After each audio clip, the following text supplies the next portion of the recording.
Hai, di video kali ini, Asri dan Vira akan sedikit memberikan informasi tentang standar setting. Tapi sebelum itu, don't forget to subscribe. Oke, let's go. Standar setting dalam suatu perusahaan disebut juga dengan istilah SOP atau Standard Operational Procedure.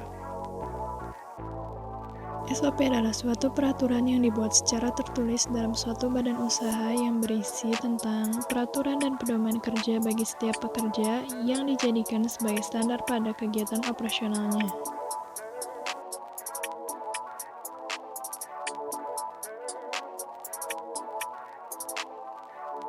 Penggunaan SOP dalam suatu perusahaan memiliki beberapa fungsi penting yang akan mempengaruhi keberhasilan aktivitas perusahaan.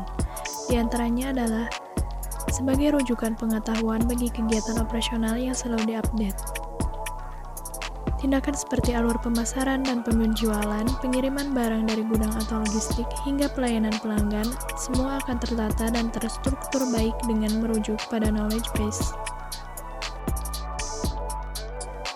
SOP sebaiknya harus selalu diperbarui jika ada alur kerja yang berubah sewaktu-waktu, sehingga ada pembaruan yang didasari oleh keputusan auditor jaminan mutu. Yang kedua adalah sebagai arsip pelacakan kegiatan operasional, penilaian, dan perbaikan. Dengan adanya bukti, perusahaan memiliki bukti nyata alur pekerjaan yang membutuhkan arsip, dan sebagai bahan penilaian hingga perbaikan untuk penyempurnaan yang harus dilakukan.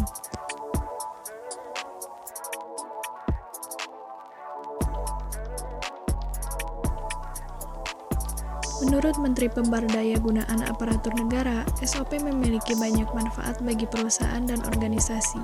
Di antaranya adalah sebagai berikut.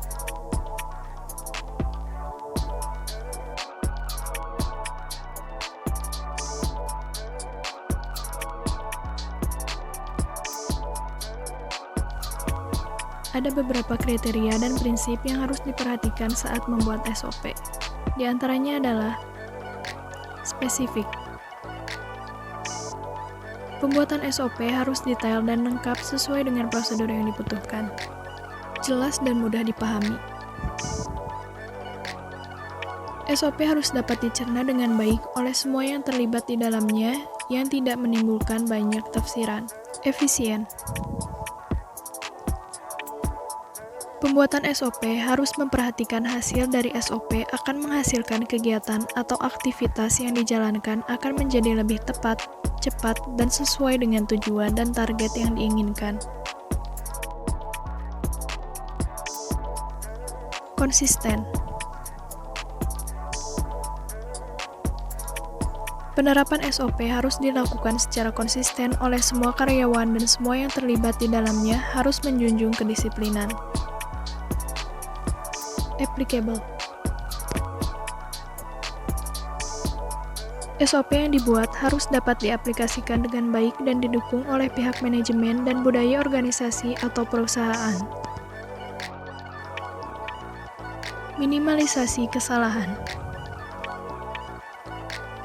Tim teknis membuat SOP harus dapat menganalisa resiko untuk diterapkan di dalam pembuatan SOP, sehingga karyawan dapat menjauhkan segala error di area tenaga kerja. Penyelesaian masalah. SOP yang dibuat haruslah dapat menjadi penyelesaian masalah yang mungkin timbul dalam aktivitas perusahaan atau institusi.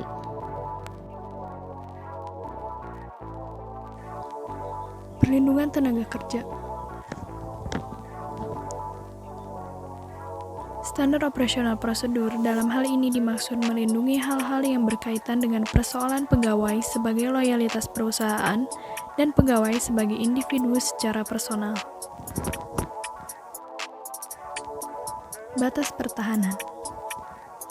Maksudnya adalah SOP sebagai langkah defense dari segala inspeksi baik dari pemerintah ataupun pihak-pihak relasi yang menginginkan kejelasan peta kerja perusahaan.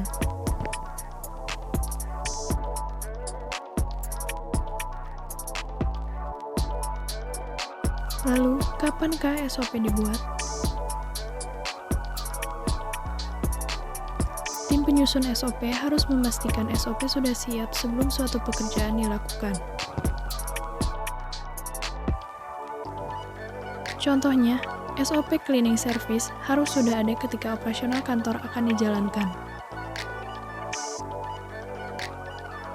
Untuk menilai apakah SOP berjalan dengan baik atau tidak, diperlukan pengujian SOP sebelum dijalankan secara menyeluruh, yakni dengan masa percobaan 1-2 bulan, dan dapat dilakukan revisi atau perubahan. Demikian penjelasan mengenai standar setting. Dapat diketahui dari sini bahwa standar setting memiliki peran yang sangat penting di dalam suatu perusahaan atau organisasi demi berjalannya operasional perusahaan atau organisasi tersebut. Thank you for watching.